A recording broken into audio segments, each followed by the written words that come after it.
ایک مشہور زہریلے پودے میں کورونا وائرس کے خلاف غیر معمولی طاقتور مرکب کا پتہ چلا ہے جو سائرس کو وائرس کی تمام اقسام کا علاج بننے کی پوری صلاحیت رکھتا ہے، یہاں تک کہ بالکل نئے اومیکرون اور تیزی سے پھیلنے والے ڈیلٹا وائرس کا بھی کلا کما کر سکتا ہے۔ سائنسدانوں کا اصرار ہے زہریلی گاجر نام کے اس پودے میں ایک مرکب تھیپسائگارجن TG موجود ہے جس نے تجربہ گاہ میں کورونا کے پرانے وائرس اور خود ڈیلٹا وائرس کو کامیابی سے ختم کیا ہے۔ TG تیزی سے بدلتے ہوئے وائرس کو بھی ختم کرنے کی صلاحیت رکھتی ہے، جن میں نئی تبدیل شدہ قسم ڈیلٹا وائرس بھی شامل ہے۔ جامعہ نوٹنگہم کی سائنسداں سارہ البطاغی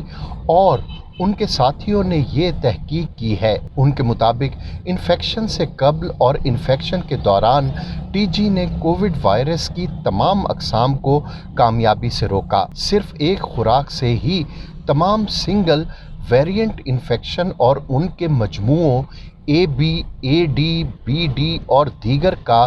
95% خاتمہ دیکھا گیا۔ TG خلوی طریقہ واردات یعنی خلیے میں جا کر اپنے پھیلاؤ کی کوشش کا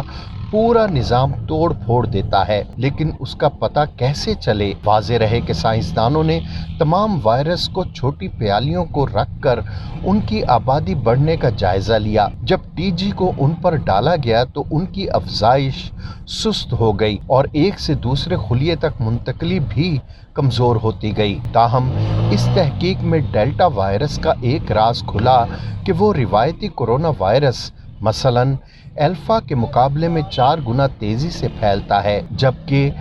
بیٹا ویرینٹ سے 9 گنا تیزی سے پھیلتا ہے اور اسی وجہ سے اب تک خطرناک بھی ہے۔ اگلے مرحلے میں TG سے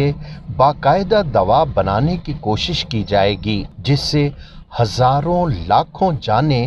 بچانے میں مدد مل سکے گی۔ باخبر ذرائع سے پتہ چلا ہے کہ شوگر کمیشن میں مرکزی ملزم کے طور پر سامنے آنے والے وزیر اعظم عمران خان کے سابقہ دست راست جہانگیر خان ترین یہ یقین دہانی حاصل کرنے کے بعد وطن واپس آئے ہیں کہ ان کو منی لانڈرنگ اور فراڈ کے الزامات پر تحقیقات کے لیے طلب تو کیا جائے گا لیکن انہیں گرفتار نہیں کیا جائے گا اور وہ خود پر لگائے گئے الزامات کو غلط ثابت کریں گے۔ یاد رہے کہ جہانگیر ترین 6 ماہ کا عرصہ لندن میں گزارنے کے بعد پاکستان واپس پہنچ چکے ہیں، جہاں انہیں منی لانڈرنگ اور فراڈ جیسے الزامات پر انکوائری کا سامنا ہے۔ وفاقی تحقیقاتی ادارے فیڈرل انویسٹیگیشن ایجنسی یا FIA اور سیکیورٹیز اینڈ ایکسچینج کمیشن کی ایک مشترکہ تحقیقاتی ٹیم نے یہ انکوائری شوگر کمیشن کی اس رپورٹ کی روشنی میں شروع کی تھی جس میں جہانگیر ترین سمیت دیگر کئی مل مالکان کو مبینہ طور پر چینی بحران کا فائدہ اٹھانے والوں میں شامل کیا گیا تھا۔ وفاقی حکومت کی طرف سے قائم کردہ شوگر کمیشن کی رپورٹ منظر عام پر آنے کے کچھ ہی عرصہ بعد جہانگیر ترین اپنے صاحبزادے علی ترین کے ہمراہ ملک چھوڑ کر لندن چلے گئے تھے۔ جاتے ہوئے انہوں نے بتایا تھا کہ وہ علاج کی غرض سے لندن جا رہے ہیں اور صحت یاب ہونے پر واپس لوٹیں گے۔ FIA اور